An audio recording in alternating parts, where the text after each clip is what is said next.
Hello குழந்தைகளே,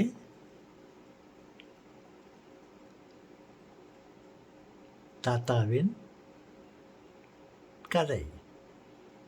உங்களுக்கு ஒரு கேள்வி. கதை இல்லை, உங்களிடம் ஒரு கேள்வி.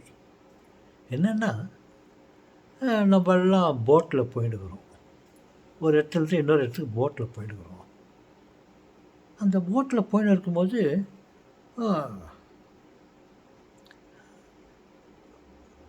அதில் ஒரு 10 பேர் உக்காந்துன்னு போயிட்டுருக்குறோம். போயின்னு இருக்கும்போது அது இடம் சரியாக இருக்குது. அந்த 10 பேருக்கு மேலே ஏதாவது எக்ஸ்ட்ரா அதில் சேர்ந்துட்டாக்கா அந்த போட்டு அப்படி தண்ணியில் போயிடும். அப்படி இருக்கும்போது வழியில் போயினே இருக்கும்போது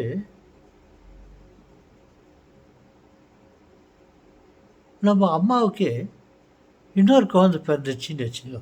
போட்டில் போயிட்டே இருக்கும்போது இன்னொரு குட்டி பாப்பா பிறந்துச்சுன்னு வச்சுக்கோ. எக்ஸ்ட்ரா ஒரு குழந்தை பிறந்துட்டோன்னே போட்டு என்ன ஆகும்? நமக்கு தான் சரியாச்சு போட்டு. அதுக்கு மேலே ஏதாவது ஒரு எக்ஸ்ட்ரா ஏதாவது வச்சாக்கா கூட போட்டு அப்படியே தண்ணியில் போயிடும். அப்படி இருக்கும்போது நம்ம அம்மாவுக்கு ஒரு தம்பி பாப்பா பிறந்துட்டா, அப்போது நம்ம கெதி என்ன ஆகும்? அவன் ஒருத்தர் எக்ஸ்ட்ரா வந்துட்டான்னாக்கா என்ன ஆகும்? நம்மலாம் சொல்லுங்கள் பார்க்கலாம். அது கொஞ்சம் பேர் சொன்னாங்க, நான் சொல்கிறேன்னு. இல்லைன்னா என்ன சொல்கிறீங்க சொல்லுங்கன்னு கேட்டாக்கா, எல்லோரும் தண்ணியில் அடிச்சுன்னு போயிடுவோம், எக்ஸ்ட்ரா ஒரு பாப்பா பிறந்துச்சு அப்படின்னாங்க.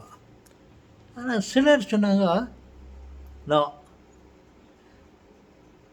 அந்த எக்ஸ்ட்ரா பிறந்துச்ச பாப்பா அது முதல் போயிட்டு இருக்கும்போது அம்மா வயிற்றில் தானே இருந்துச்சு அந்த பாப்பா. இப்போ வெளியே வந்துச்சு, அதே கனம் தானே, அதே வெயிட் தானே அப்படின்னு சொன்னாங்க சிலர். இதில் எது கரெக்டு? நான் சொல்லிட்டேன். செகண்ட் டைம் சொன்னாங்களே அதுதான் கரெக்ட். அம்மா வயிற்றில் தானே இருந்தால் அந்த பையன், தம்பி பையன், அப்புறம் தானே வெளியே வந்தான். அதே கனம் தானே, அதே வெயிட்டாக இருந்துச்சு. அது எப்படி நம்ம போட்டெல்லாம் மூழ்கிடும்? நல்லா கதை. இன்னொரு கதை அப்புறமா சொல்லிட்டேன். வணக்கம். ஆசிரியர்